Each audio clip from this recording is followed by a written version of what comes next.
amis de Radio-Québec. De la part des rôtisseries Saint-Hubert de la province et de la part du réseau FM de Télémédia. Laisse-nous t'offrir de beaux moments de plaisir et de fantaisie. Tiens, attrape.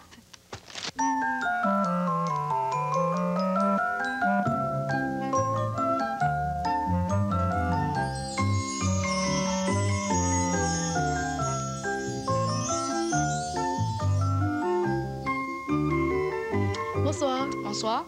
Ce soir, on regarde Astérix et Cléopâtre. C'est lequel, ça, au juste? Mais oui, c'est dans celui-là que Cléopâtre veut prouver à César que son peuple n'est pas décadent. Alors, elle prend un pari avec César, c'est-à-dire de réussir à faire construire un palais en un temps record. Savais-tu que Cléopâtre, c'est le nom de plusieurs reines d'Égypte? Ah oui? Oui, mais la plus célèbre, c'est Cléopâtre VII. Elle est née 69 ans avant Jésus-Christ, puis si elle était encore vivante présentement, elle aurait 2057 ans. 2057 ans? Oui, 2057. Cléopâtre, elle avait aussi un grand pouvoir de séduction. Oui? Mais elle a même réussi à séduire César, qui lui a confié une partie de son empire, l'Égypte. C'est en Égypte que les pyramides, hein? Oui, c'est ça. Comment ils faisaient pour construire ça? Mais premièrement, il fallait transporter ces gros rochers géants.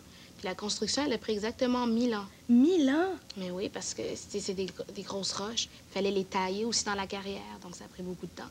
J'ai aussi entendu dire que... Mais ils montaient les pyramides comme des casse-têtes, un bloc, un autre bloc.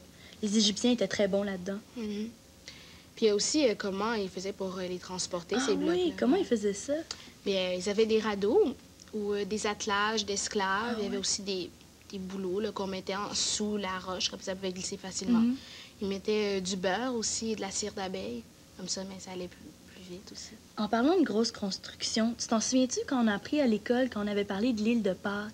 Ah oui. Tu sais, l'île aux grosses statues, là? Oui, c'est ça, ouais. Mais l'île de Pâques, c'est une île volcanique, puis elle est située au sud de l'océan Pacifique. Mais c'est pourquoi juste l'avait appelée l'île de Pâques? Mais parce que c'est un Hollandais qui l'a découverte, et puis c'est vrai. il l'a découvert justement un jour de Pâques. En tout cas, est-ce qu'on va voir Astérix et Cléopâtre? Oui. OK.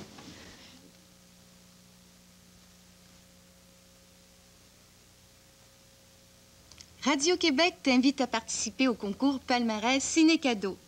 Tu peux gagner un des 50 ensembles de jeux de société Ravensburger. Tu n'as qu'à nous écrire à l'adresse suivante et à nous dire quels sont les 5 films que tu as préférés. Alors vite, un papier et un crayon. Ton palmarès doit nous parvenir avant le 19 janvier prochain. Bonne chance!